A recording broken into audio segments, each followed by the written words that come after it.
Hello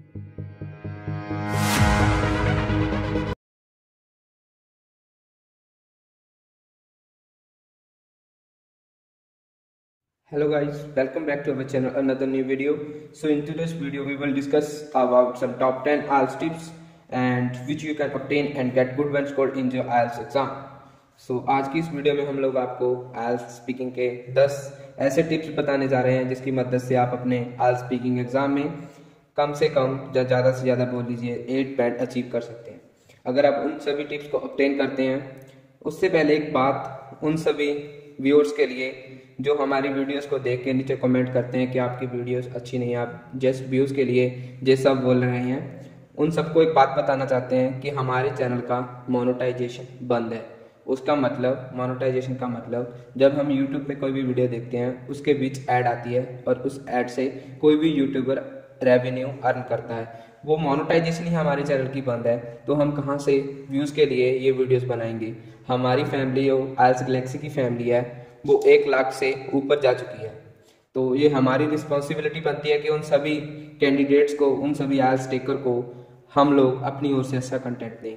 ठीक है guys, तो ये जो हमारे चैनल पे सभी वीडियोस होती हैं वो सिर्फ आपको हेल्प करने के लिए बनाई जाती हैं, ना कि भी किसी तरह की अर्निंग या और कुछ करने के लिए। हाँ, जब भी हमारे चैनल का मोनेटाइजेशन ऑन होगा तब हम अर्न करेंगे, लेकिन अभी तक हम अपने चैनल पे कुछ नहीं अर्न कर पा रहे। तो इन सभी बातों को छोड़ के ज़्यादा टाइम वेस्ट ना करते हुए आते हैं आज की वीडियो पे।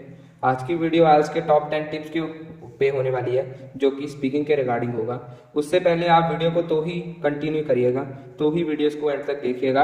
अगर आप उस वीडियो के बाद उन सभी टिप्स को ऑब्टेन करेंगे, अगर आप उन पे काम करेंगे, तभी आप अच्छे बैंड्स अचीव कर पाएंगे। ऐसा नहीं कि वीडियो देखी और आपको गुड बैंड्स आ जाएंगे, ऐसा नहीं होगा। आपको ही अपनी ओर से अपना 100% देना होगा, तभी आप अपने IELTS एग्जाम में अच्छे बैंड्स ला पाएंगे। सो आते हैं आज की सबसे पहली टिप, जो है बी फ्लुएंट एंड लिबरेटेड।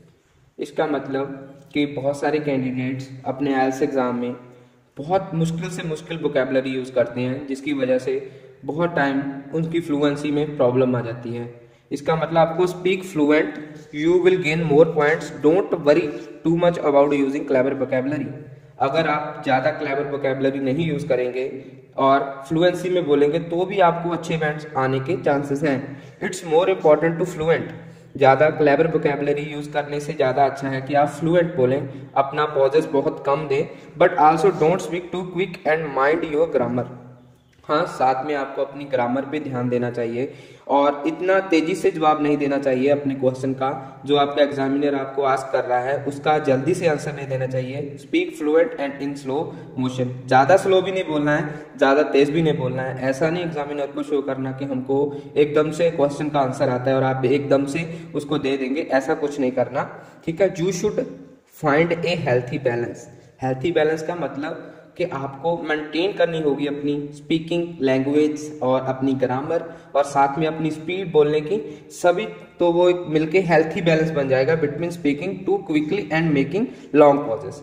आपको ज़्यादा रुकना नहीं है। अगर आप ज़्यादा मुश्किल वोकैबुलरी यूज़ करोगे तो उसको आपको, उसकी फ्लुएंसी में आपको थोड़ी दिक्कत आएगी, उसको बोलने में आपको थोड़ी दिक्कत आएगी, जिसकी वजह से आपके पॉजेस हो सकते हैं और पॉजेस होने का कारण एग्जामिनर पे बैड इम्पैक्ट पड़ेगा आपकी स्पीकिंग का। आपको फ्लुएंसी यूज़ करनी है, ठीक है, वोकैबुलरी यूज़ करनी है, अपनी ग्रामर पे ध्यान देना है। वोकैबुलरी वो यूज़ करें जो आपके लिप्स, आपकी वो टंग है आपके, उसमें अच्छी तरह से जो फ्लुएंस हो सके, जो अच्छी तरह से आप बोल सकें। कोई भी ऐसा वर्ड वोकैबुलरी का यूज़ नहीं करना जिसमें आपको बोलने में दिक्कत आती हो, तो वो आपके लिए नहीं तो एक बैड इम्पैक्ट बन जाएगा। ठीक है, तो जो नेक्स्ट टिप है वो है प्रैक्टिसिंग आंसरिंग सैम्पल क्वेश्चंस।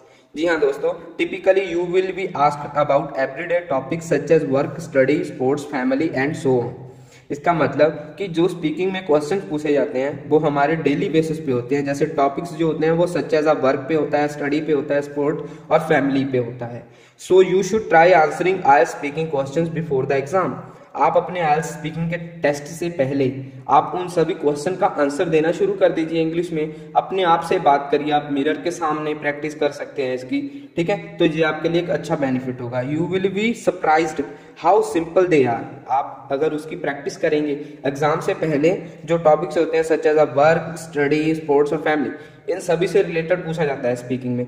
कोई इससे मुश्किल टास्क नहीं पूछा जाता, या कोई जनरल नॉलेज का क्वेश्चन नहीं पूछा जाता, ठीक है। So you will be surprised how simple they are. अगर आप एग्जाम से पहले अपनी तरफ से प्रिपरेशन करेंगे इन सभी टॉपिक्स की, तो आप एकदम से सरप्राइज होंगे कि आप जब एग्जाम में दे रहे होगे, अपना एग्जामिनर के सामने होगे, तो आपको बिल्कुल भी अंदाजा नहीं होगा कि आप अपनी ओर से एग्जाम कर रहे हो या फिर आपके सामने कोई बैठा है। आप उसको इतनी अच्छी तरह से प्रिपेयर कर लोगे अपने एग्जाम से पहले, तो वो आपके लिए बेनिफिशियल होगा। You just need to learn appropriate vocabulary and understand what answer you will give. आपको जो आंसर देना है इन चारों टॉपिक के बारे में, उसके लिए आपको एप्रोप्रिएट वोकैबुलरी बना लेनी चाहिए, ठीक है। और उस वोकैबुलरी को आप अपने एग्जाम में डाल सकते हैं। जो वोकैबुलरी, जो वर्ड्स, वो जो आप स्पीक कर सकते हैं अच्छे से, जिसको आप बोल सकते हैं, ठीक है। तो हमारा नेक्स्ट टिप है वो है ask the question again if you need to. Don't say if you want clarify something you will not lose the point asking the examiner. ये सबसे बड़ी प्रॉब्लम है। बहुत सारी कैंडिडेट्स जब एग्जामिनर के सामने होते हैं और एग्जामिनर अगर उनसे कोई क्वेश्चन पूछता है, तो बहुत सारे कैंडिडेट्स कई बार हेजिटेशन की वजह से क्वेश्चन मिस कर देते हैं और वो दोबारा एग्जामिनर से आस्क करने में अकराते हैं, और उनको लगता है कि अगर वो क्वेश्चन को दोबारा पूछेंगे तो उसके वजह से उनके बैंड कम आएंगे। नहीं गाइस, क्वेश्चन पूछने का भी बहुत सारे तरीके होते हैं। अगर आप अच्छी तरीके में, अगर आप अपनी अच्छी इंग्लिश में एग्जामिनर से अपना जो क्वेश्चन आप मिस करेंगे वो पूछें, उससे आपका बैंड प्लस होगा, ना कि माइनस होगा। अगर आप किसी क्वेश्चन को भूल गए, जब मतलब एग्जामिनर ने कुछ बोला, आपको उसका मतलब नहीं पता, तो आपको शेयर नहीं रहना, वहां पे शर्माना नहीं है।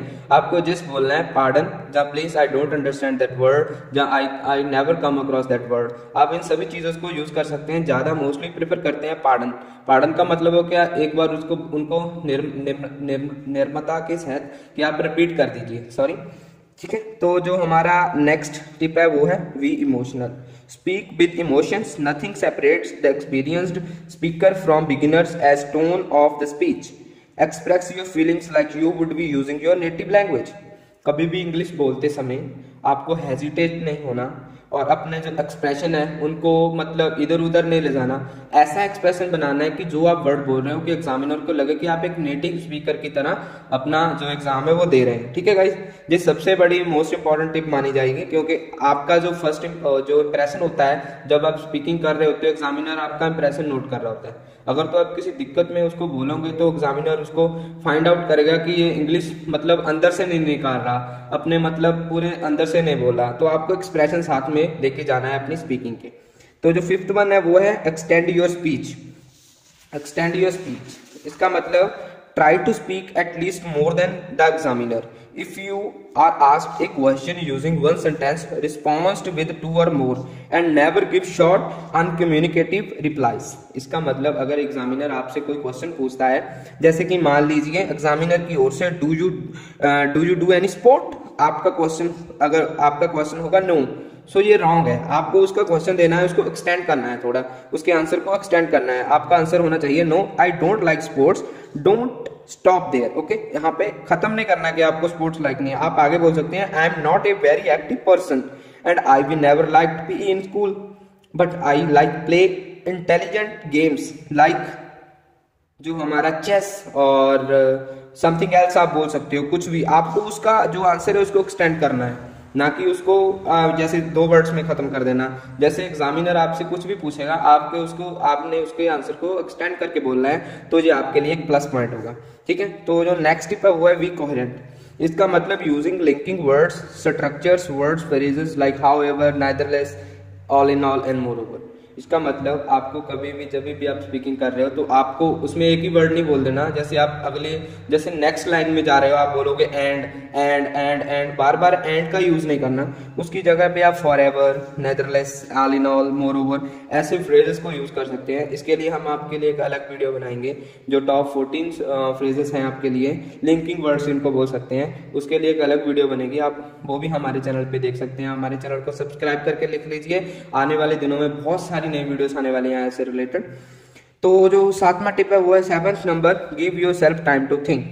अगर आप एग्जाम में बैठे हो, एग्जामिनर आपसे कुछ पूछता है, ठीक है, क्वेश्चन पूछता है, आप थोड़ा हेजिटेट हो, आपको उसके बारे में एकदम से आंसर नहीं आता, ठीक है, तो उसको रिएक्ट करने का भी एक चीज होता है। If you are unsure how to answer the question, you can give your self a bit more time. To think by using the tip. इसका मतलब आपको एक टिप आपको बताएंगे कि जिसकी मदद से आपको 1 2 3 सेकंड्स एक्स्ट्रा मिल जाएंगे उस क्वेश्चन के बारे में सोचने के लिए। तो first of all you can say, आप बोल सकते हैं that's a tricky question, I we never thought about that before, और दैट्स ए इंटरेस्टिंग क्वेश्चन। तो इससे आपको 1 2 सेकंड्स ज्यादा मिल सकते हैं सोचने के लिए। और this is way you will have some extra time to plan your answer. ठीक है गाइस, अगर एग्जामिनर पूछता है what was your favourite book in childhood, आपका आंसर, अगर आप थोड़ा सोचने में वक्त लेना चाहते हैं, आप आंसर दे सकते हो what book did I like as a child, let me see. तो इससे आपको 1 2 सेकंड्स एक्स्ट्रा मिल जाएंगे सोचने के लिए। ठीक है गाइस, तो जो 8th वन है वो है made a mistake don't panic. ये सबसे बड़ी और सबसे अहम टिप है। अगर आप अपने स्पीकिंग के एग्जाम में कोई मिस्टेक कर देते हैं, कोई गलती हो जाती है, तो उस मिस्टेक को आपको दोहराना नहीं है, उसकी वजह से आपको हेजिटेट नहीं होना, टेंशन नहीं लेनी है, अपना एक्सप्रेशन नहीं चेंज करना, क्योंकि जो कोई नेटिव इंग्लिश स्पीकर भी होता है उससे भी गलती हो जाती है, गलती हर व्यक्ति से हो जाती है। आपको अपनी जो आपने मिस्टेक की है उसकी टेंशन नहीं लेनी है, और जो आप बोल रहे हैं उसको फ्लुएंसी में बोलते जाना है। ठीक है, if you made a mistake don't panic, try to correct your self as smoothly as possible. आप उसको अपनी किसी भी वजह से आप उसको अपनी जो गलती की है उसको सुधार सकते हैं। ठीक है, and if you can't just continue speaking, you won't lose many points for few mistakes. आप अपनी कुछ गलतियों के लिए अपना पॉइंट्स नहीं गवाएंगे, लेकिन अगर आप हेजिटेट होते हैं तो उसके बाद जो आप गलतियां करेंगे उसकी वजह से आपके लेस बैंड्स हो जाएंगे पक्का।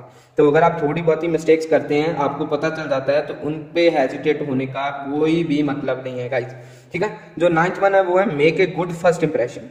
सो ये सबसे इंपॉर्टेंट टिप है। ये ऊपर आने वाली थी लेकिन इसको नीचे इसीलिए गया कि बहुत सारे कैंडिडेट्स वीडियो को शुरुआत में ही छोड़ देंगे। अगर आप अभी तक वीडियोस देख रहे हो तो ये मोस्ट इंपॉर्टेंट थिंग है, look good smell good feel good. इसका मतलब look good smell good feel good, we confident also it's may not be seems very important, is strong first person will go a long way. इसका मतलब जब आप अपने उसके room में enter होते हो एग्जामिनर के, जो आपका फर्स्ट इंप्रेशन होगा वो आपके चेहरे पे स्माइल होना चाहिए, आप बी कॉन्फिडेंट स्मेल गुड, आप एकदम फ्रेश लगने चाहिए, और एग्जामिनर को लगना चाहिए हाँ ये बंदा एकदम से इंडिपेंडेंट है। इंडिपेंडेंट मतलब कि इंग्लिश मतलब इसका प्रोफेसर ऐसा है कि मतलब ये अच्छा है, दिखने को अच्छा है। और जो आपका फर्स्ट इंप्रेशन होगा, आप सब बहुत बार सुना होगा first impression is the last impression, तो जैसा आपका फर्स्ट इंप्रेशन रहेगा वैसा ही लास्ट इंप्रेशन होना चाहिए। जब आप एंटर होते हो तो स्माइल के साथ बढ़िया अच्छे तरीके से, और जब जाते हो तभी भी ऐसा ही। अगर आपका एग्जाम अच्छा गया तो भी, अगर नहीं भी गया तो भी आप स्माइल करते हैं अपनी इंग्लिश में, goodbye good luck, goodbye बोल के जा सकते हैं, good evening good afternoon at all, nice to meet you, कुछ भी बोल सकते हैं गाइस। तो ये आपका लास्ट इंप्रेशन भी बढ़िया हो जाएगा। तो जो लास्ट वन आज की टिप है वो है don't learn answer by heart. ये सबसे मोस्ट इंपॉर्टेंट टिप है। Examiners are able to determine whether you speak freely और memorise the question before your interview. आजकल बहुत को अपने माइंड में नहीं रखना है, जस्ट आपको अपनी ओर से अपना ओपिनियन, अपने बेस पे अपनी वोकैबुलरी यूज करके एक स्ट्रॉन्ग आंसर देना है। Learning full script is a bad idea, instead it is much better to learn separate words and adopt them in your speech. अगर आप लर्न करते हो किसी चीज से, मैंने पहले भी बोला है कि अगर आप किसी, जैसे एक टॉपिक है, अगर आप उसको पूरे का पूरा रीड कर लेते हो और एग्जामिनर कल को आपको वही टॉपिक पूछता है तो आप उसको फटाफट बोलने की कोशिश करते हो, ये बैड थिंक है गाइस। इसकी वजह से भी आपके बैंड कम हो जाएंगे।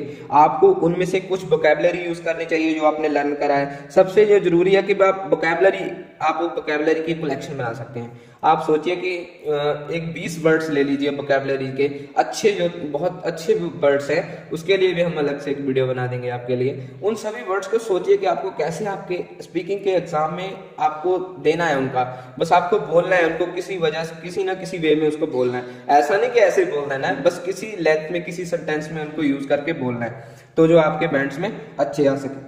तो आज की इस वीडियो में बस इतना ही गाइस। अगर आपको वीडियो अच्छी लगी तो प्लीज़ वीडियो को लाइक कर देना और चैनल को सब्सक्राइब करना मत भूलिएगा। और अगर आप लगता है कि हमारा चैनल आपके लिए बेनिफिशियल है तो हमारी वीडियोस को आप शेयर भी कर सकते हैं। Thanks, goodbye guys, good luck for your exam.